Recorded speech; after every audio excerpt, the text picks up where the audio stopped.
Hai teman-teman YouTube, kembali lagi dengan saya dan juga kali ini dengan teman-teman saya. Dan kami hari ini akan mempresentasikan tentang 7 sangkakala yang ada di kitab Wahyu yang ada di Alkitab. Nah, sebelumnya mari kita memperkenalkan diri terlebih dahulu.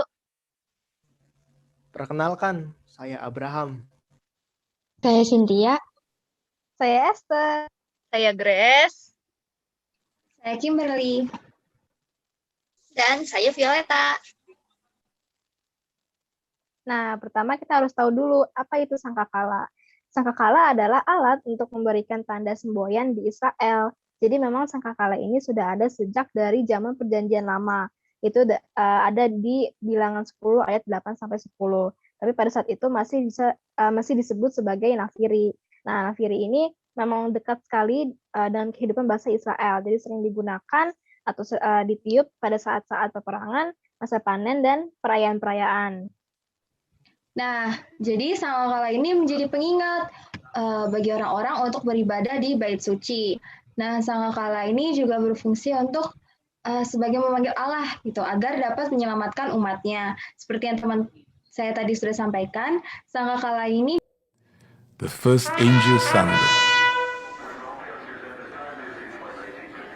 and hail and fire followed, mingled with blood, and they were thrown to the earth.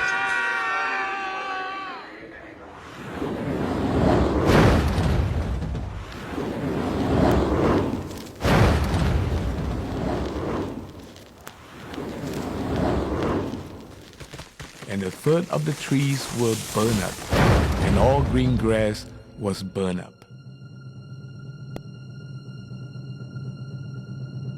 Oke, sekarang kita akan masuk untuk membahas setiap sangka-sangkakalanya ya. Nah, dari visualisasi sebelumnya itu menggambarkan bagaimana sangkakala pertama itu ditiupkan. Nah, itu tuh akan terjadi hujan es dan api bercampur darah yang ada dituliskan dalam kitab Wahyu 8 ayat 7, di mana nanti akibatnya sepertiga dari bumi itu seperti sepertiga dari pohon-pohon dan juga sepertiga dari tumbuhan hijau akan hangus. Then the second angel sounded, and something like a great mountain, burning with fire, was thrown into the sea.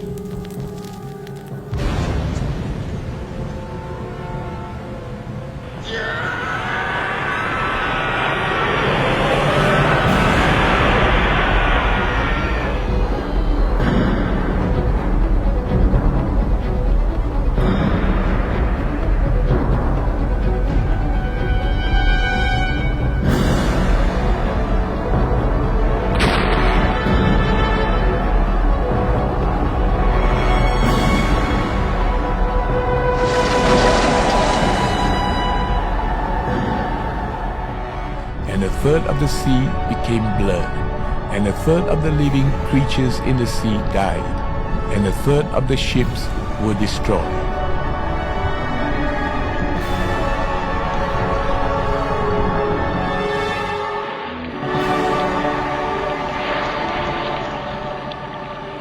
Nah, sesuai dengan video tadi yang telah ditayangkan, sepertilah apa yang sedang terjadi ketika sangkakala kedua ditiup. Jadi setelah ditiup, berdasarkan ayat juga dari Alkitab Wahyu 8 ayat 8 sampai 9, dari langit itu seperti ada sesuatu yang terlihat seperti gunung yang besar, kemudian dilemparkan ke laut. Yang akibatnya itu sepertiga dari laut berubah menjadi darah, kemudian makhluk-makhluk hidup yang ada di laut itu binasa atau mati, kemudian kapal-kapal yang berlayar pun juga hancur. Seperti itu. Then the third angel sounded, and a great star fell from heaven, burning like a torch, and it fell on a third of the rivers, and on the springs of water. And the name of the star is Wormwood. A third of the waters became wormwood, and many men died from the water, because it was made bitter.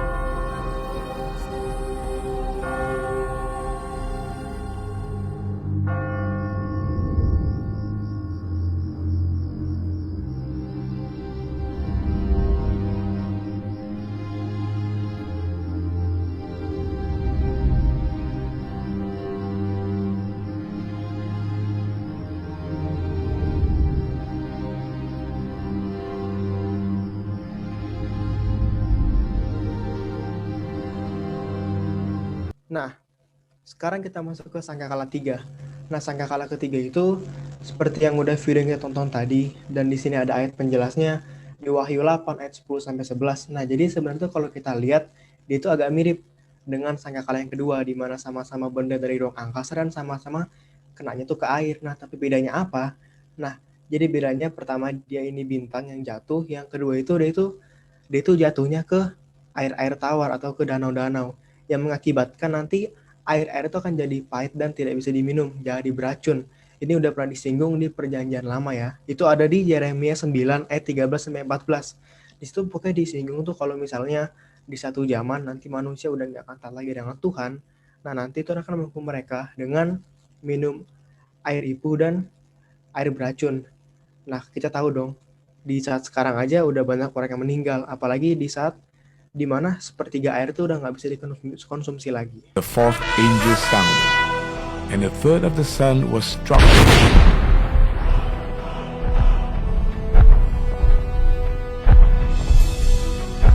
A third of the moon.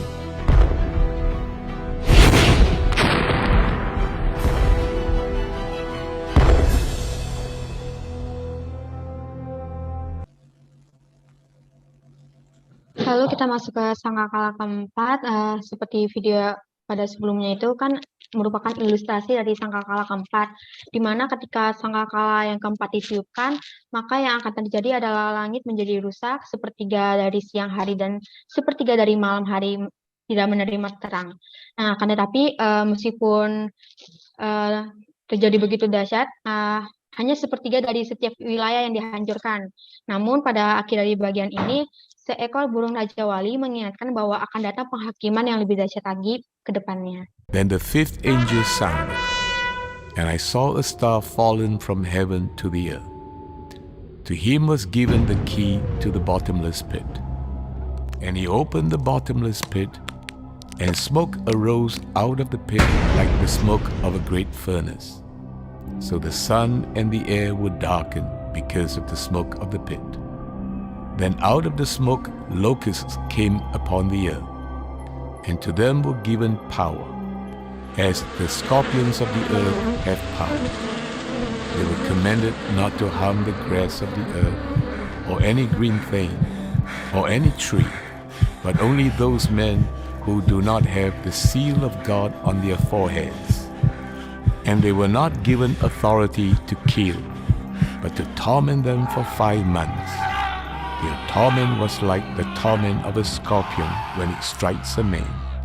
In those days men will seek death and will not find it. They will desire to die, and death will flee from them. The shape of the locust was like horses prepared for battle. On their heads were crowns of something like gold, and their faces were like the faces of men. They had hair like women's hair, and their teeth were like lions' teeth. And they had breastplates like breastplates of iron. And the sound of their wings was like the sound of chariots, with many horses running in the battle. They had tails like scorpions, and there were stings in their tails. Their power was to hurt men 5 months. And they had as king over them the angel of the bottomless pit, whose name in Hebrew is Abaddon, but in Greek he has the name Apollyon. One woe is past. Behold, still 2 more woes are coming after this thing. Selanjutnya adalah sangkakala yang kelima. Sangkakala yang kelima ini adalah salah satu sangkakala yang berbahaya yang diperingatkan oleh burung Raja Wali sebelumnya. Nah, sangkakala kelima ini berada di Wahyu 9 ayat 1 sampai 12. Dan ayat pentingnya itu di ayat 3. Di situ dikatakan bahwa para belalang itu berkeluaran dari lubang maut yang telah dibuka oleh penjaga pintu maut, dan itu telah diizinkan oleh Tuhan. Nah, bedanya dengan belalang yang ada di bumi ini, belalang yang di bumi ini itu cuman pemakan daun kayak gitu kan biasanya. Nah, tapi kalau yang ini tuh beda. Bedanya itu seperti apa? Seperti di notes yang di sebelah kiri ini. yaitu dia itu seperti kuda yang siap berperang, memakai mahkota emas, wajahnya seperti manusia, kemudian rambutnya perempuan, giginya seperti singa tajam, dan juga ekornya seperti kalajengking. Nah, serem banget kan gitu kan. Nah, lebih serem lagi, ekornya ini juga sama seperti kalajengking yang dia itu bisa menyengat manusia. Nah, Tuhan mengizinkan para belalang ini untuk menyiksa manusia selama 5 bulan, tapi hanya manusia, tidak merusak lingkungan yang lainnya, alam yang lainnya. Nah, selanjutnya sangkakala ke-6. Nah, sangkakala ke-6 ini tertulis di Wahyu 9 ayat 13 sampai 21. Nah, di sangkakala ke-6 ini bunyi tiupan sangkakala ke-6 ini melepaskan 4 malaikat dari sungai Efrat yang kemudian menghancurkan sepertiga dari umat manusia. Nah, ke-6 sangkakala pertama ini diikuti oleh jeda yang terdiri atas 2 bagian yang tertulis di Wahyu 10 ayat 1 sampai Wahyu 11 ayat 14. Nah, di dalam skenario yang menyerupai Wahyu Allah tentang penghakimannya kepada Yeskiel di Perjanjian Lama yang tertulis di Yeskiel 2 ayat 9 sampai Yeskiel 3 ayat 9. Nah, pada jeda bagian pertama, Yohanes menerima sebuah gulungan kecil yang memuat berita-berita nubuat dan ia diperintahkan untuk memakannya. Nah, saat dia memakannya, ada rasa yang baik dan ada yang tidak baik, kayak ada yang enak, terus ada yang nggak enak juga. Nah, di sini menunjukkan bahwa akan ada hal-hal baik dan akan ada hal-hal buruk juga yang akan datang. Nah, pada jeda bagian kedua mencatat penglihatan Yohanes tentang 2 orang saksi yang mati demi Injil. Nah, ini menonjolkan konflik yang paling fundamental atau yang paling mendasar dalam sejarah tentang konflik antara Yesus Kristus dan musuh-musuhnya. Di sini itu terdapat pilihan bahwa di mana kita anak murid Yesus tuh disuruh memilih apakah kita harus menaati Yesus atau kita malah tidak mentaati Yesus. Lalu kita masuk ke sangkakala ke-7. Jadi sebelum sangkakala ke-7 itu ditiupkan, ke-6 sangkakala yang pertama itu terlebih dahulu ditiupkan. Nah, habis itu diikuti oleh jeda, lalu baru deh setelah jeda malaikat ke-7 itu meniup sangkakala ke-7. Nah, setelah itu kan semua itu tertulis di dalam Wahyu 11 ayat 15 sampai 19. Terus habis itu di Wahyu 11 ayat 15 mencatat bahwa proklamasi kemenangan di surga itu ketika sangkakala ke-7 ditiup bahwa pemerintah atas dunia itu akan dipegang oleh Tuhan kita kan, dan dia yang diurapinya dan dia akan memerintah sebagai raja sampai selama-lamanya.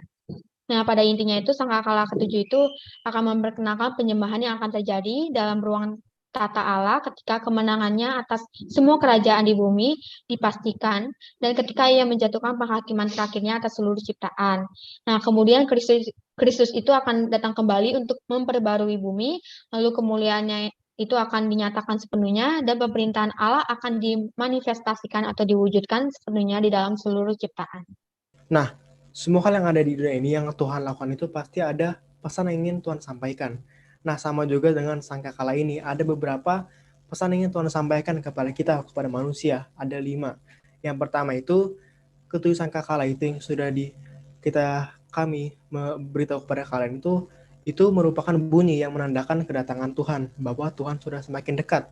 Lalu yang kedua, Tuhan memberitahu kepada kita untuk jangan takut dan jangan khawatir, karena ya kalau kita percaya dengan Tuhan ya pasti kita akan dijaga dan dilindungi oleh Tuhan selalu. Dan yang ketiga itu untuk selalu berjaga-jaga kapanpun dan dimanapun, karena seperti yang sudah kita tahu bahwa Tuhan itu akan datang seperti pencuri yang tidak tahu. Oleh karena kita harus berjaga-jaga. Nah, yang keempat itu ada mempersiapkan diri. Kita tahu di dunia ini tuh begitu banyak hal-hal atau cobaan-cobaan yang mengacu atau berlawanan arah dari apa yang Tuhan inginkan. Nah, kita sebagai manusia yang sudah diperingatkan, yang sudah membaca kitab, kita sudah tahu peristiwa sangkakala ini, kita diajak untuk mempersiapkan diri kembali, yaitu dengan caranya itu melalui peralatan-peralatan senjata rohani yang tertulis dalam Efesus 6 ayat 10-17. Terus yang kelima itu menjadi sebuah kesempatan terakhir untuk bertobat. Di sini Tuhan memberikan kita kesempatan terakhir, yaitu kembali ke jalan Tuhan, untuk kembali datang, untuk kembali mau bertobat ke Tuhan. Seperti itu. Next. Ya, dari sini kami juga dapat berefleksi bahwa pesan dari Tuhan melalui Alkitab itu tuh harus benar-benar kita dengar gitu. Karena Allah itu kan juga Bapa kita sendiri, Bapa kita yang kekal kayak gitu. Di mana-mana seorang anak harus mendengarkan kata orang tuanya kan. Nah, begitu juga dengan Alkitab ini, kita harus mendengar dengan baik-baik. Maka dari itu, kami dapat berefleksi bahwa mari kita segera bertobat dan senantiasa dekat dengan Tuhan karena Tuhan akan selalu menerima kita, kekurangan kita, dan Dia akan selalu setia untuk menunggu kita kembali kepada jalannya yang benar. Dan juga kita lebih baik berjaga-jaga dengan waktu karena Tuhan itu sudah dekat seperti yang dikatakan dalam Alkitab. Tuhan sudah dekat kayak gitu kan. Nah, Tuhan itu juga datang ke dunia ini untuk kedua kalinya itu seperti pencuri. Jadi kita kalau sudah sudah hidup di dunia ini, ya memang ini adalah waktunya kita untuk berefleksi dan juga mencari jalan Tuhan yang benar itu seperti apa. Dan juga Tuhan pernah berkata bahwa jalannya itu baik dan juga enak gitu loh. Udah dibilang kayak seperti enak gitu kan. Nah, maksudnya itu kenapa dibilang Tuhan enak, padahal kan di mana-mana orang buat nggak sombong itu kan berat ya. Tapi kita setelah belajar tentang hari akhir zaman kayak gini, kita sekarang mengerti bahwa ternyata hari penghakiman itu lebih berat daripada kesempatan hidup kita yang kali ini. Jadi lebih baik kita lebih peka lagi terhadap dengan suara Tuhan supaya kita juga bisa akhirnya kembali bersama-sama kepada Bapa kita yang di sorga itu dan hidup bersama-sama dengan Bapa kita, bersama-sama kita bernyanyi lagu puji-pujian. Jadi sekian dari presentasi kami, teman-teman. Ini adalah sumber-sumber yang kami gunakan. Mohon maaf apabila kami banyak kekurangan dan juga kesalahan. Terima kasih. Dadah.